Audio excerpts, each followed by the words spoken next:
So hey crafters, today we are going to learn how to change color when you crochet. So what I've got with me here today, this is the very second scarf I ever made. If you look at the whole length of it, I actually am pretty even on my rows. I think I made sure to count, so this one actually turned out pretty good, especially for my second scarf. But anyways, you'll notice that I have these stripes here, and so far you know how to do double crochet, single crochet, you can do a shell pattern if you've seen that video, lots of cool things, but you don't yet know how to change colors. So today what I'm going to do is I'm going to give you two different methods of how to change colors when you're at the end of the row. So when you change colors at the end of the row, it's generally a little bit easier, and also it'll help create these striped patterns. You generally change colors at the end of the row if you're doing stripes. You might need to change color or just change yarn in the middle if, say, you're finished up one ball of yarn and now you need to start on the second ball. That's same color, but that's a different method. But today we're going to talk about how to change your yarn color when you reach the side. So let's get started. So today what I'm going to show you is I've got this kind of cream colored and we're going to add green stripes. So the first method I'm going to show you is the way I did this scarf. If you look at the edges, you can see that when I did the sides, I did turning chains. You can kind of see the chain along there maybe a little bit, and then stitches. You can see that on every other row.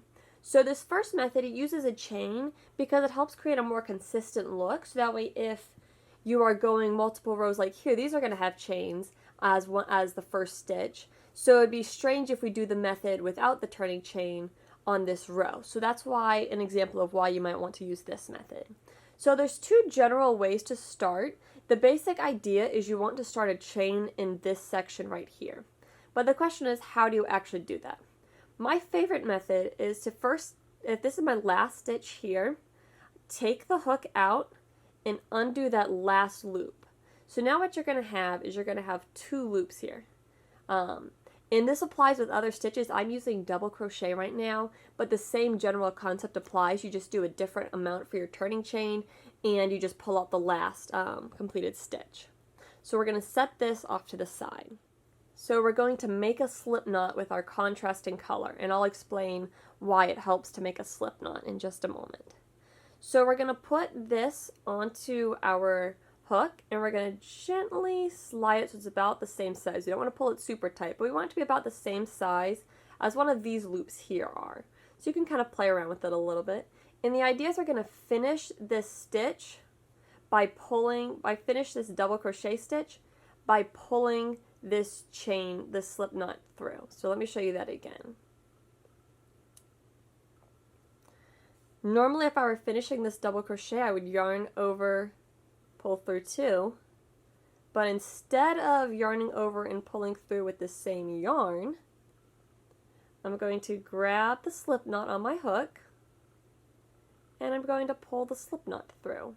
So now you can see that we've both finished that previous row's stitch, but we've also are now working the second color. So from here it's pretty simple. You just do a chain, that whatever length you need your turning chain to be. So I'm going to do double crochet, so I'm going to have a turning chain of 3. You can see what I've got here. And then I'm going to turn the work and I'm going to work across. So now let me give you some pointers for this, because when you change colors, you're going to end up with lots of tail ends, and these are not fun to weave in. So what I would do before you go further is, I'll take the hook out for just a moment, is I would cut this end out, and if you notice, if we pull on it, it can also still tighten that double crochet stitch, and if we play with the stitch, it'll loosen back up. You can see the yarn feeding back into there.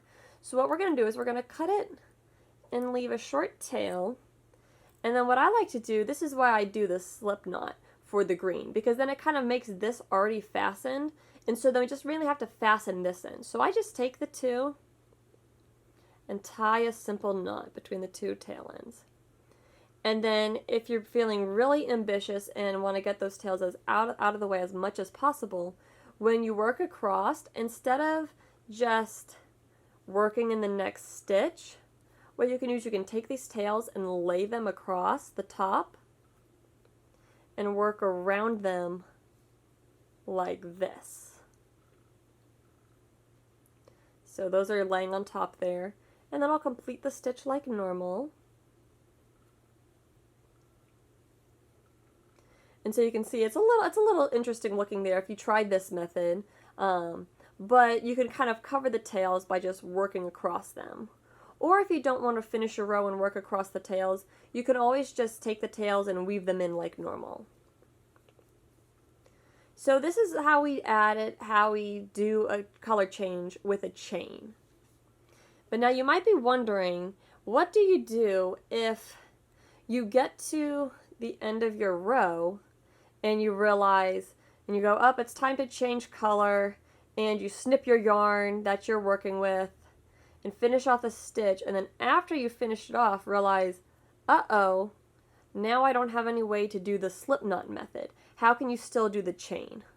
Well, it's pretty simple. So let's say we completely finished off and we fastened off this row here. So what I'm going to do is I'm going to use the same idea where I'll start with a slip knot on in the contrasting color, and I'll put it on the hook. And then the idea is I'm going to do kind of a slip knot on here. So I'm just going to insert the hook in that spot, yarn over, and then I'll pull it through both loops. And that can count as my first, that'll count as just a slip knot to fasten it, and then I will still need to do 3 chains for a turning chain. So 1, 2, 3. And then I would just work across to finish off the row. And if I don't work over the tail ends, when I'm all done with this row, I can just get out my handy dandy tapestry needle and weave these ends in. So that's how you change color with the turning chain. Let's look at method 2. So with method 2, you can always fasten off. That's what's nice about this. You don't have to worry about, okay, before I finish this stitch and fasten off, I've got to make sure I incorporate the other color. That's why I like using this method I'm about to show here. So we're going to set this down for a moment. And with same as all the other ones, I like to start with the yarn already in a slip knot. I think it just really helps with the consistency and the strength of the work. So again, size it onto here. And the idea is we're going to work a double crochet in here, even though this yarn is not attached to the stitches we've already done. So you might be going, how do I do this? Well, the idea is pretty simple. So if you're doing a single crochet, this counts as like a loop that's already on our hook. So with a single crochet, you would just insert the hook and then come from the back and yarn over, pull through 1, yarn over, pull through 2. And there you go. Now you've got a single crochet stitch on there without even having to do a chain. So that's nice because then you don't have to worry about turning chains, but you have a nice single crochet work. Let me show you how you do it with a double crochet so you can kind of get the idea. How we're just directly working in there. Now with a double crochet, we need to yarn over first, but what's hard when you yarn over with this method is because this tail end isn't attached to anything, the whole thing may try to spin around and your yarn over disappears. So what you want to do is when you yarn over, you want to hang on to this tail end so it doesn't spin like it just did. So yarn over, then insert the hook, yarn over, pull through 1, yarn over, pull through 2. Now this might be a little tricky because you can see how this yarn over, it's kind of a big loop. So you want to make sure you come behind it after you pull through, come around it. And then yarn over, pull through 2, 1 more time. And we've completed that stitch. I'll show you that again with a double crochet because the yarn over part can be a little tricky when you first are trying to get the hang of it. So you've got your slip knot on the hook, yarn over, so you've got 2 loops on the hook. Now you might notice it twirling, so if it twirls, spin it back around. And then insert the hook where you normally would, yarn over, pull through 1. So you can see you've got 3 loops on the hook. This is our slip knot, our yarn over, and our first loop that we've pulled through. So then yarn over, pull through 2, make sure you come underneath that tail there because when you pull through it kind of wants to unwind, so make sure you come underneath there. and then yarn over, pull through 2. And there you go. Now you have a nice color change, and you didn't have to worry about doing a turning chain of any kind.